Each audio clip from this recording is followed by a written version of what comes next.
Përshëndetje të nderuar miq, përshëndetje të dashur ndjekës, ja ku po takohemi sërish në kanalin ton Monitor TV me mua Tirona Lilin për të ndarë me ju momente edhe gazmore, por edhe emocionuese brenda kësaj shtëpie. Gjesti ka ditur gjithmonë të tërheqën vëmendjen e publikut dhe ka ditur gjithmonë të krijon spektakël, por edhe të qëndron në krah banorëve kur kanë përjetuar ditë të rënda, kur kanë përjetuar ditë të vështira, por edhe momente zhgënjimi, si ky rast i cili është i Laertit edhe Valbonës. Laerti dhe Valbona që nga momenti kur Laerti pranoi sfidën e vllaut të madh brenda shtëpisë që të vazhdon një banor i vetëm në atë shtëpi dhe të shkon në një nominim kok më kok me Valbonën, diskutimet, debatet dhe ofendimet nga ana e Valbonës kundër drejt Laertit kanë qenë shumë të larta këto ditë në shtëpi. U pretendua për një dashuri, që unë në fakt nuk e besova fare. U pretendua për një emocion, që unë në fakt nuk e besova fare.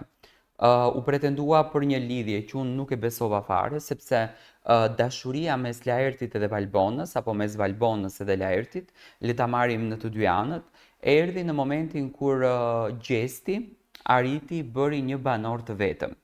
Dhe nga ky moment, Valbona e pa që brenda kësaj shtëpie, për të luftuar, për të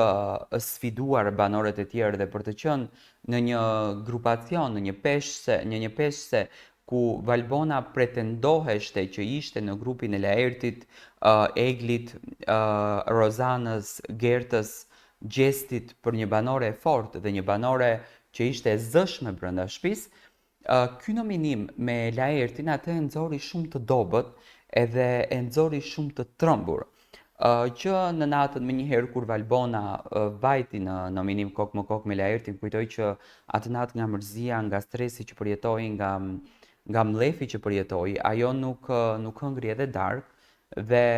e përjetoi shumë keq këtë pjesën dhe Laerti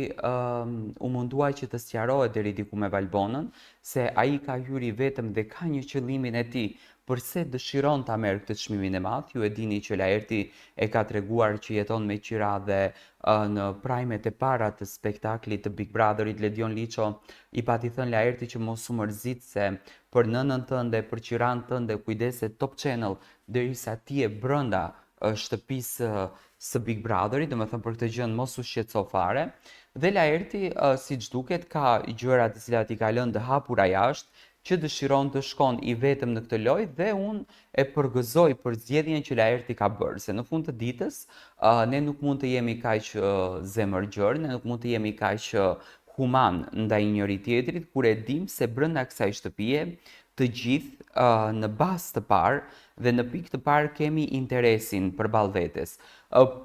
Të gjithë po të ishin, edhe Gjesti po të ishte, edhe Jozi po të ishte, edhe Danja po të ishte, do kishin zgjedhur të shkojnë të vetëm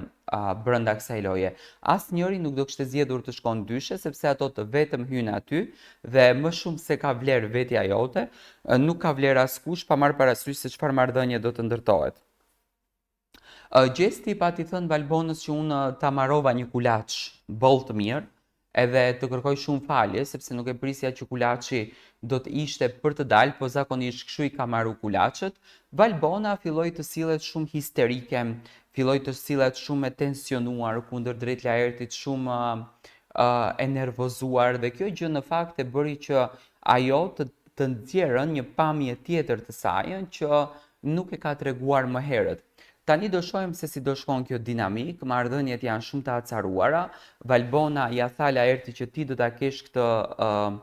këtë njollën tënde edhe këtë barën time në qafë. Unë kam qenë shumë e sinqert në raportin me ty, unë kam qenë shumë e sinqert në situatën me ty, por nga ajo që unë kam arritur të kuptoj dhe kam arritur në fakt të zbuloj në këtë gjendje është që Valbona rrezikon shumë për të dalë, por edhe Laerti është shumë i nominuar sepse Gjesti ditën e djeshme bënte apel ndaj fansave të tij që të shpëtojmë Valbonën, votoni që Valbona të qëndron në shtëpi, votoni që Valbona të jetë me ne. Domethënë, situata është shumë e tensionuar, marrëdhëniet janë shumë të tensionuara dhe do të presim se si do të merr e Marta dita e nesërme për këto banor.